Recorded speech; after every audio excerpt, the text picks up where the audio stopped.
So let me use example, graphic designer. He has, let's say in a month, he has about 30 gigs or more, 5K here, 2K here, 20K here, 30K here, because it depends on how he charges and all. How does he pay his time? Because, you know, a couple of persons are permitted to use the word employed, structured employment, where they only receive income at the end of the month. So they know that this is what's coming, this is what we're tithing from. So those people that receive scattered income, permitted to call it distributed income. How do they pay tithe? They have 5K here and they have 10K here. Mind you, some of them, before they get home, needs have cleared all of those things. So how do they pay tithes from it one, and then how do they handle all of that? Now, it's a very simple thing. You see, tithing again, I think in this aspect helps us to manage our finances again. I believe that also, Mm. right? So for people who are mostly freelancers, who their income is scattered around about, Mm. how I usually advise them to have a fixed account. Glory, glory. So today I have with me Kali, my brother, man from Zion, resident pastor, God culture. I was going to say God life again. Well, then, so you're welcome. And then we're going to just go straight into it and talk about tithing. So you're welcome. Thank you so much. You're welcome. So we'll just go straight into it. Tithing. What is tithing? What's the concept of tithing in very few words? Okay, basically, tithing is something that's originated for a very, very long while, from the days of our father Abraham, right, down till date, and it has been in existence, right? So it has its spiritual meaning and also has its own physical meaning, right? So basically, tithing is something you do out of a reverence, something you do out of honor of a deity or of a spirit. Right? And then obviously in this context, we are talking about God, talking about Jesus, our Lord and Savior. Right? So it's something that we do to honor Him. Then it's not just about money alone, or it encompasses a lot of aspects of our life. So when we talk about tithing, it's not just about money. It also moves to other aspects of our lives also. Mm, mm. Okay, thank you, sir. So, what's the New Testament perspective towards tithe? Or first of all, let me ask, why did we tithe in the Old Testament? And what's the New Testament concept or belief on tithing?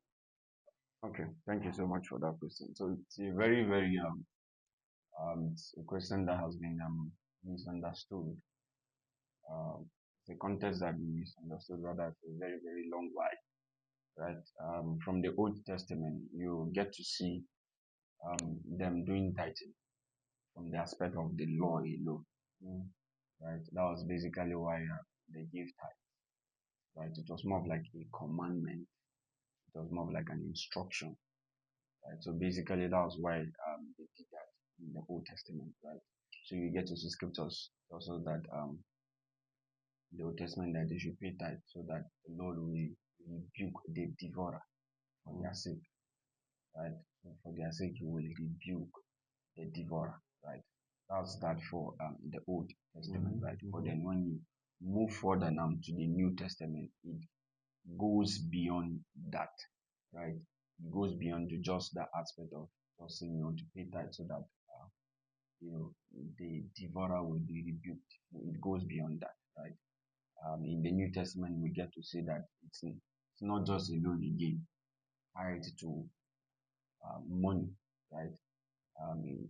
It goes further to our physical, our practical life, our practical being, right? For instance, in the New Testament, we get to see it talks about honor, it talks about honoring God, and then in the part of the honoring God is not just honoring God alone with our substances, right?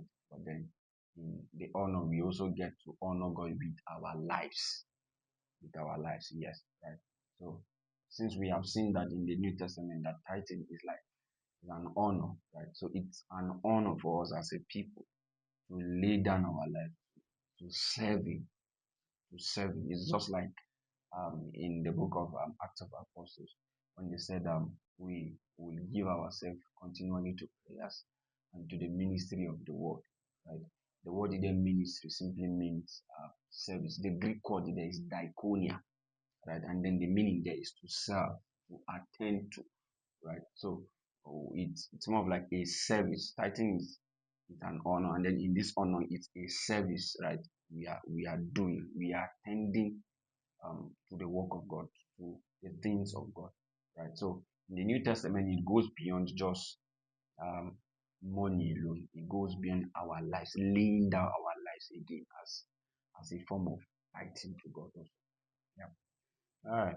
Thank you. So let me ask.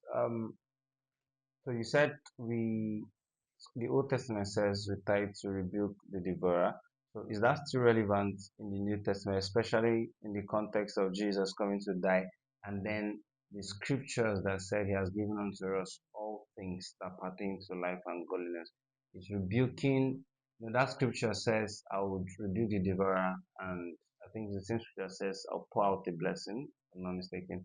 So is it this does how does it apply to the New Testament? Is the devourer still being rebuked in the New Testament with tithes, or the devourer has been rebuked by the coming and the death of Jesus and stuff like that?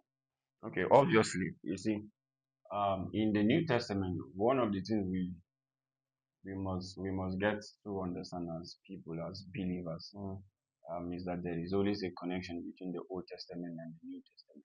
mm. Right. So one of the things you get to see in our days is that don't forget in the Old Testament it was being given as a law, right? And then it's a principle, and then you can't go against principle. If you go against a particular principle, there will There's definitely be some penalty. yeah. So it's still relevant in the aspect of it being a law.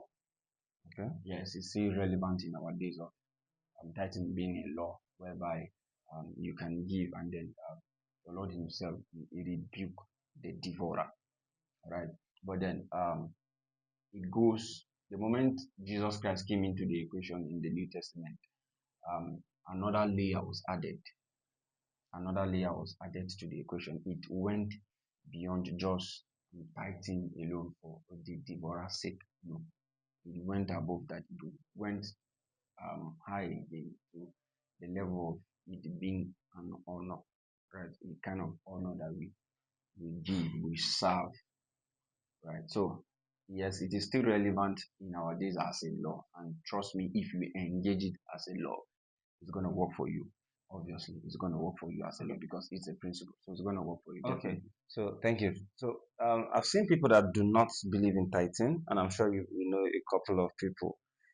So can you, before I go into other questions, would you help us? So if you're saying tithing is still relevant so that the devourer will be rebuked for our sake, what are people that do not tithe, but then it's looking like heaven is open, not just the window, looking like the floodgate is open, and especially so let's even leave non-believers. Let's just do believers that we know are not into tithing, but probably they give a lot and all of that. So if you're saying the devourer is being rebuked still because we give, where do you place those two? Because heaven is open for them. They give a lot, so they don't give, or they don't believe in tithing as well. So where do we place those ones? Awesome. So, you see, for those people, we have a lot of people who are like that. And then, you see, the truth is that you can't um,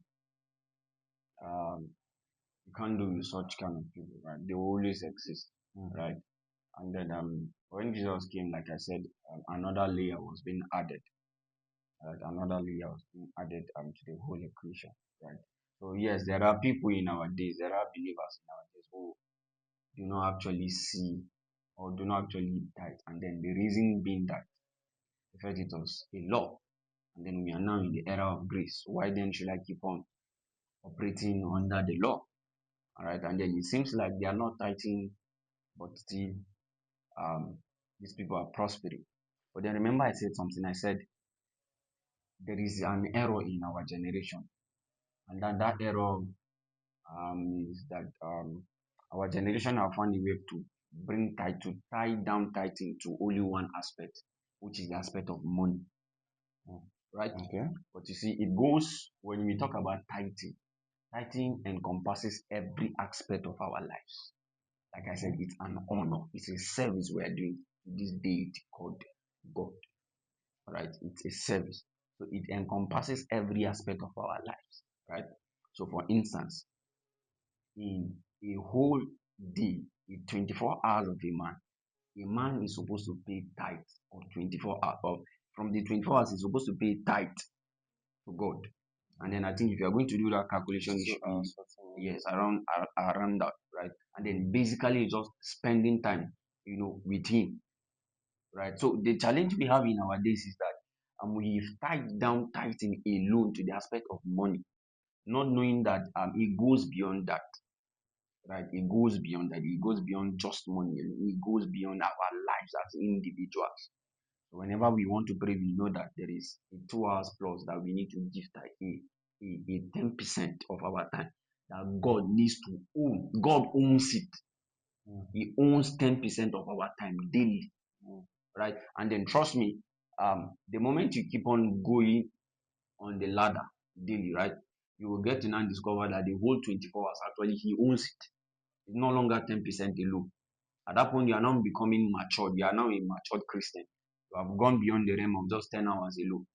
Because you see, the Bible says something in the book of Mark. He said he called the disciples that they will be with him and that he might send them forth.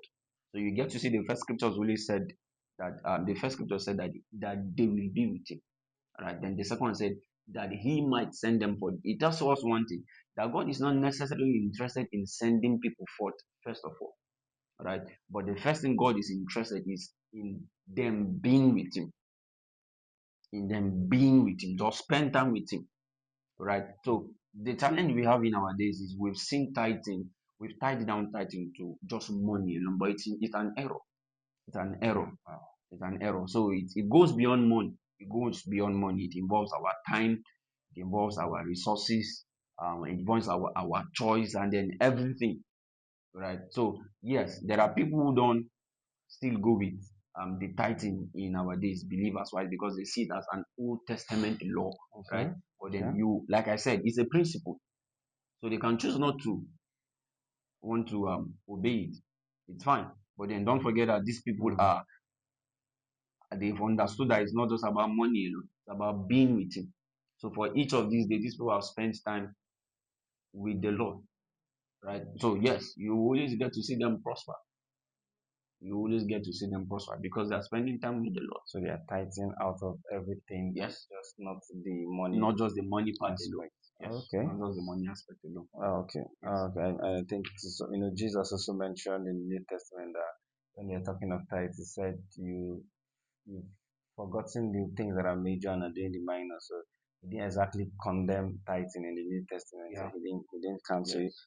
Thank you, sir. All right, so we understand all of this, and then we know that we're supposed to tithe a 10% of everything that we have, everything that we own, and all of that. So let me ask: if I borrow, if I lend some money, let's use something. Let me just say 100,000.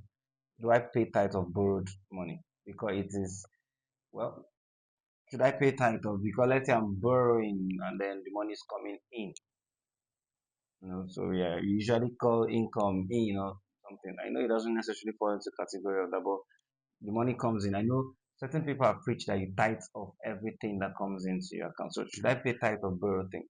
Okay. Thank you so much for that question. So I think it's another aspect again that believers, Christians have not getting clarity in that, right? So you see, when it comes to the aspect of loan, you cannot start from loan.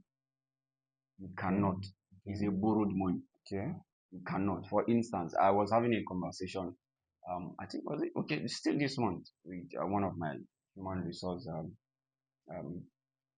um, practitioner, right? Mm. So he told me that they are Christians, both him and his CEO. So he reached out and told me that oh bro, what's up, bro? We just finished paying our company just finished paying tax from you know company, and I was like, oh, that's nice, yeah. And then he said, yeah, they had to pay tithe from their revenue, and I said, what? You guys pay tithe from revenue? He said, yes. I told him something. I said, both you and your CEO are thieves. and then as far as you guys do not return that money back, you keep on being thieves. You cannot pay tithe from a revenue. You only pay tithe from profits. Okay. It is from profit you pay tithe, not Okay. revenue. Okay. From profit, not revenue. I told him, I said, you are a thief. Both you and your CEO. You guys are thieves. If you don't return that money back, you are thieves. You pay money from the profit, not the revenue. Right? So I think it's an aspect that we also need to get clarity from. Right? So scriptures has admonished us to pay. It is from our income. You cannot call it you cannot call a loan an income. It's a borrowed money. It's a borrowed money. Okay. So where will you now get? Imagine you collect 100,000 and then you now Pay pay. tithe.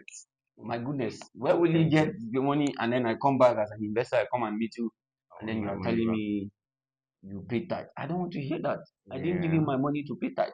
Okay. So It's a you borrowed money. only pay from So income you only pay from what we income. either we work for, business we've done, or service That's right. rendered. That's right. Basically, Not services from rendered, borrowed not money. from borrowed money. Not from borrowed money. Okay. Yes. Thank you, sir. So, moving on to the next.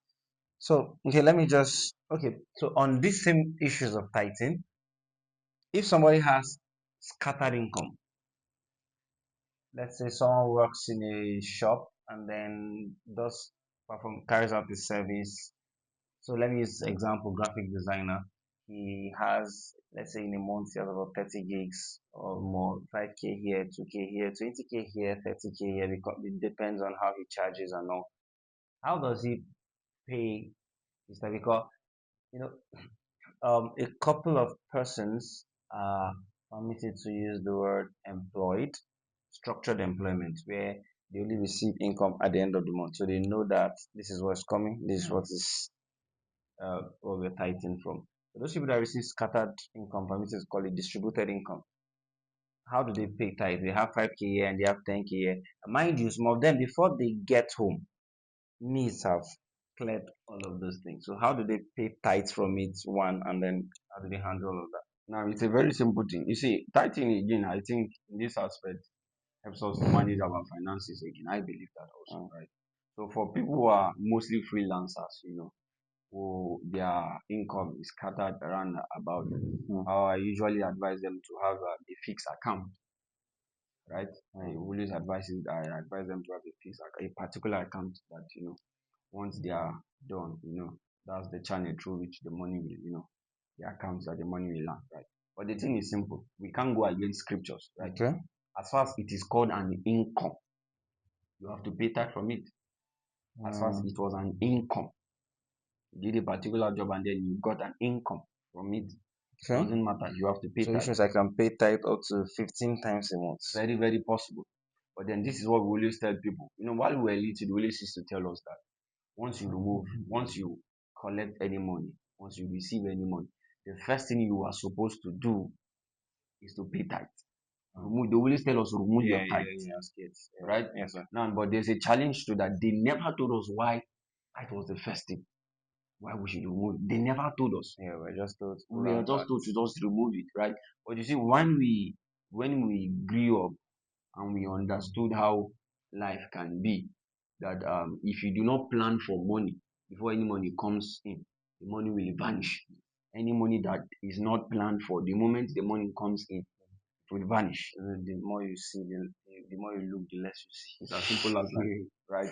So the moment you are doing a particular gig and then it's 20K that is coming, you've already done your calculation. You know what is the tithe, Okay. right? So the reason why the Holy told us remove your tithe first is so that you see there is a problem. There is a problem why people there is something why there has been a major issue around the tithing stuff, especially in our nation. It's because of one thing, and that one thing is that people don't understand it. Now, anything that is of God, the devil will always fight it. So I always tell people something. The next time you receive an income and then you do not remove your tithe, just know that at that moment the devil is bargaining already. Because why? He knows that anything that is of God, right? Excuse me. You want to fight it. So that's why you are sometimes you receive a gig and then you're like, what? 10% is big for God. What will God do with it now? Right? At that point, there is a battle that is ongoing.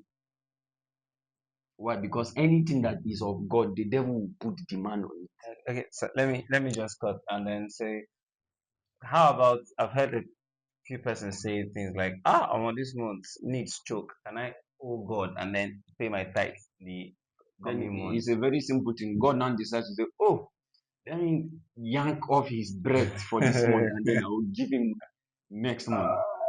You know, it's as simple as that. Now that's the reason why they Oh always my told god. us remove your tithe first. Oh my god. Remove it first.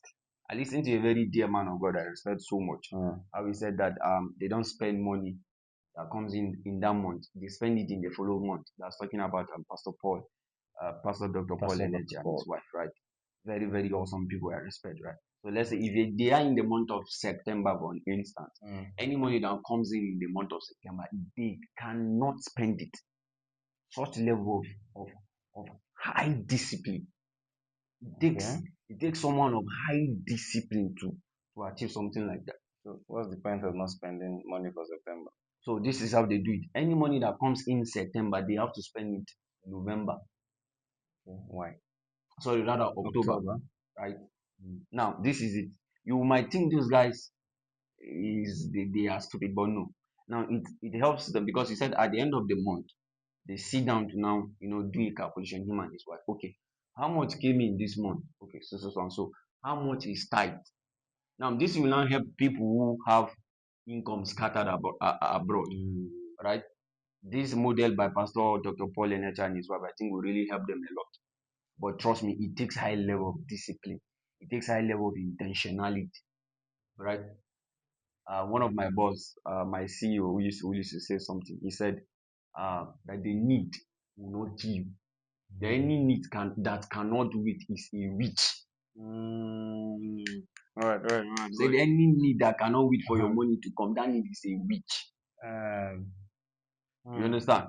So I always used to So advise. somehow this is even tackling borrowing money. Yeah, yeah, Okay. yeah. Please Of go ahead. course, right. Please go So it's of course if they need that can wait.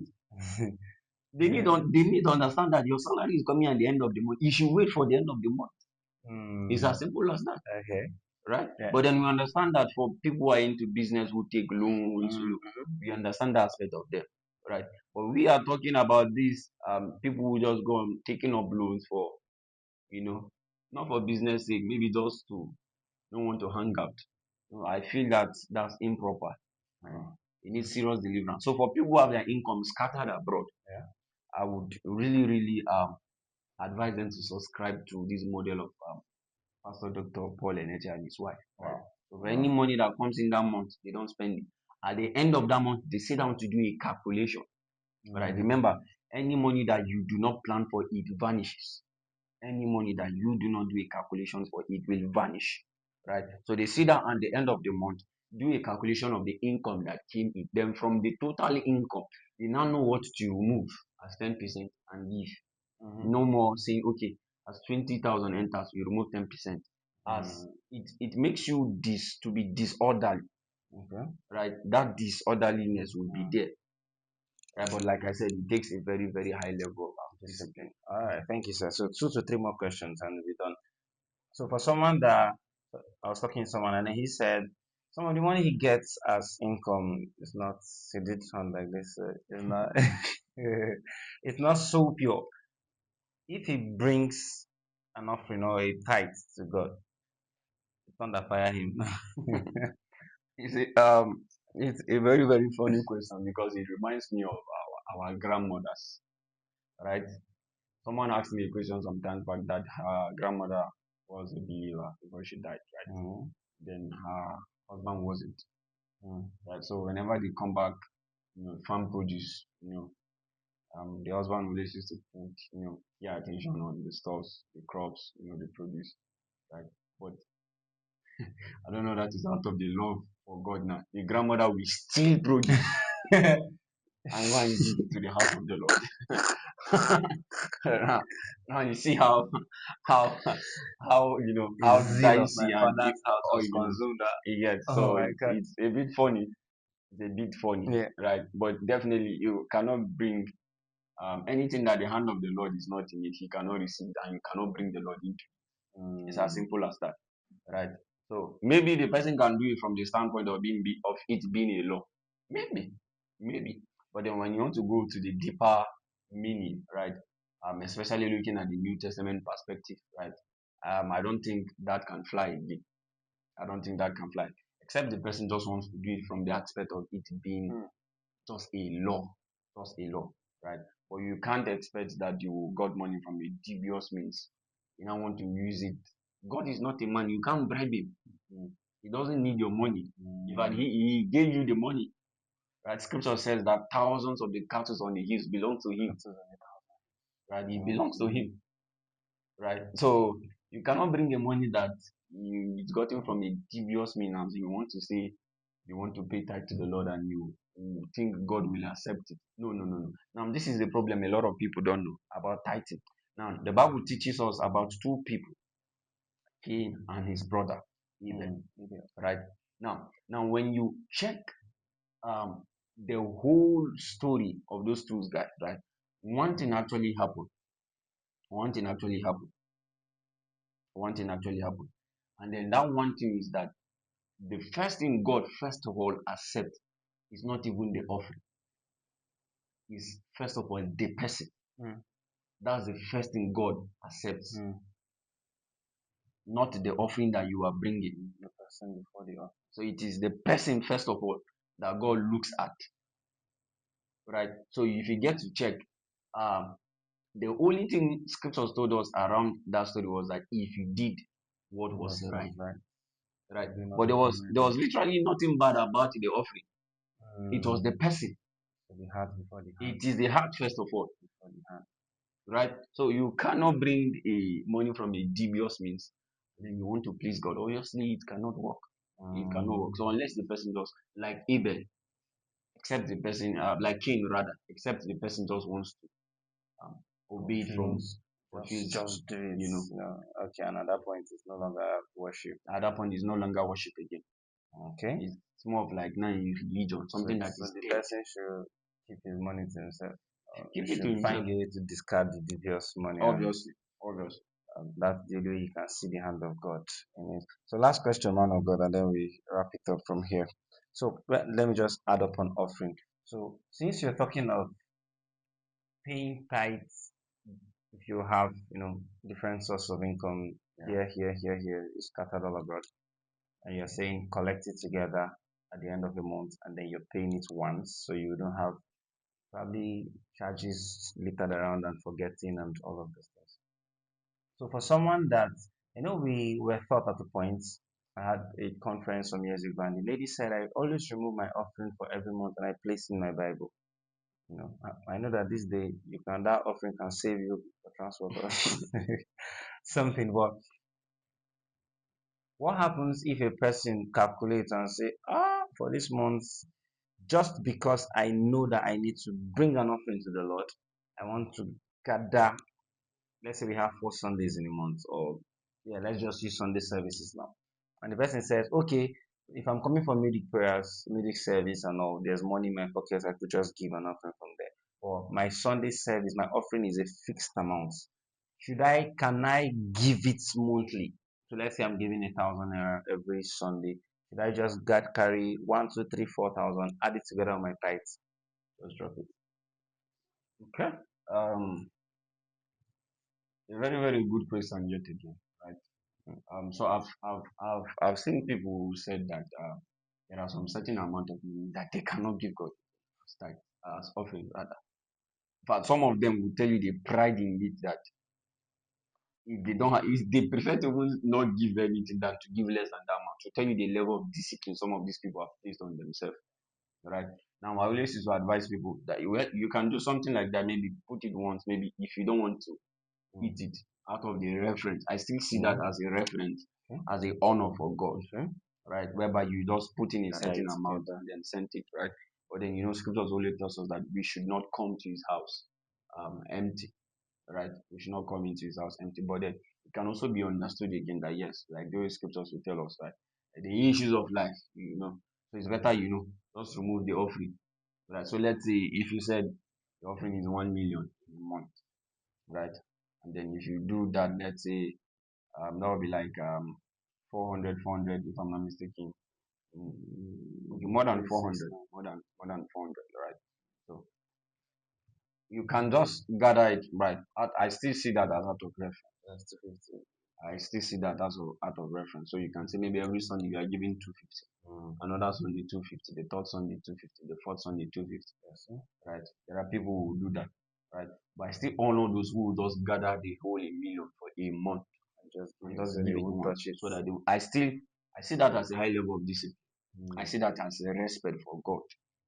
I see that as respect for God, right? But then I always used to advise people when it comes to offering, you can give as many So times which means as after giving that 1 million, if you come to obvious. the house of God and there's still money in your Why not? account, Why not? Why not? because after all, he gave it to you. Of course, he was not tired of Oh my. giving you, Oh, bread. okay. So how then can you be tired of giving to the one you love? It's just like a young man who is in love with a damsel, Oh my. right? His heart is ravished just by her name, by her thought, Okay. right? He can literally spend any amount for her. Why? Because he's in love. So you cannot get tired of giving to the one you love. You cannot. Oh my. You cannot get tired of giving to the one you love. So even though you gave 1 million naira for the whole month, but you came to the house of the Lord and you still have, why not? We should give more. Mm. We can't be tired of the one we love. So the And in idea, this case, he's our father. yes. So the He is idea, our creator. So we should do more. so the idea is keeping reverence, but not limiting because you give. You now say, I'm not I'm giving not you giving again. you. No, that's terrible. That makes it now to now become a religion. Yeah. Right? It's now become something that is dead, something And that and does not it's have not of weight faith. again. And It's not of anything faith that again. is not of faith is sin. Does Right? not please So God. we should not come with that mindset and say that I have given this certain amount of, Mm. so I've closed the door for Oh this my. month. Like a story I heard but the guy went to church. I think that's an old story where people have heard it.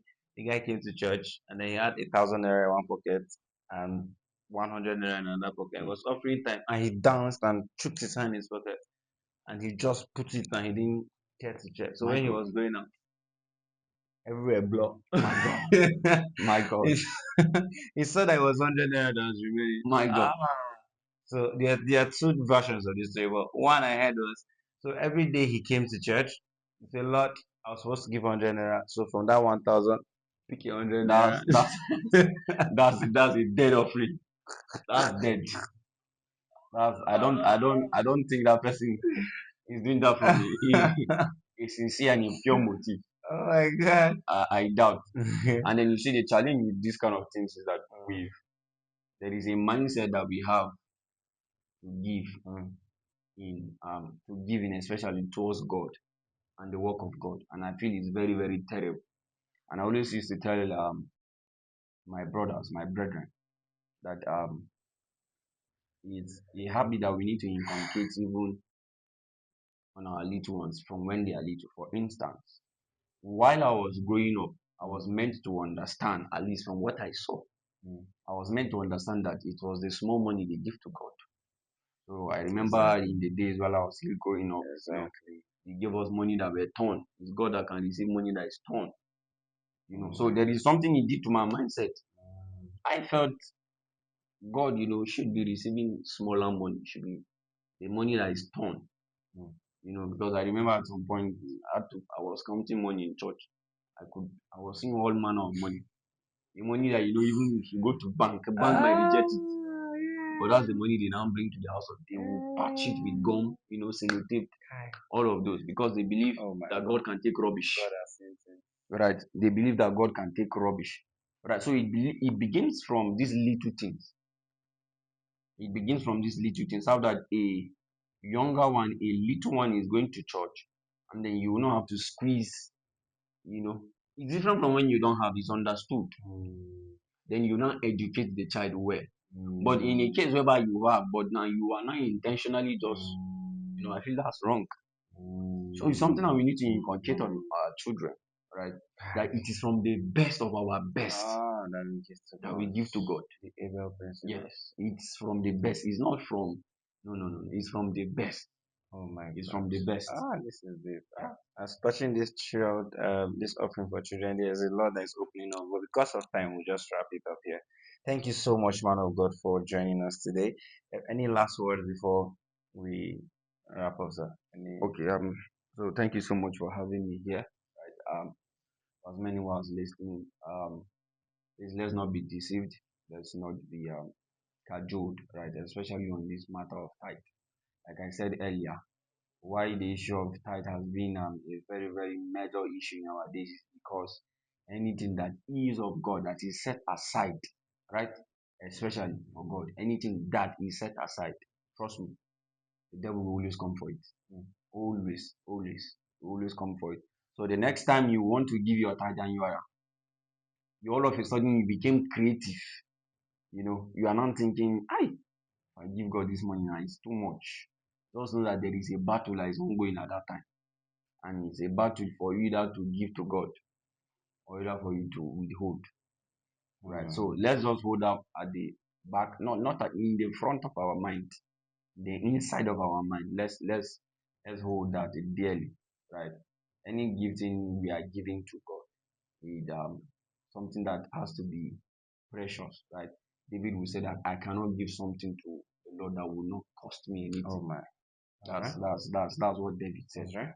Right. So the next time you want to give your tithe and then you are feeling like not, it's always at the point where we want to give tithe. That's when we now discover that there was a need actually that we are supposed to settle.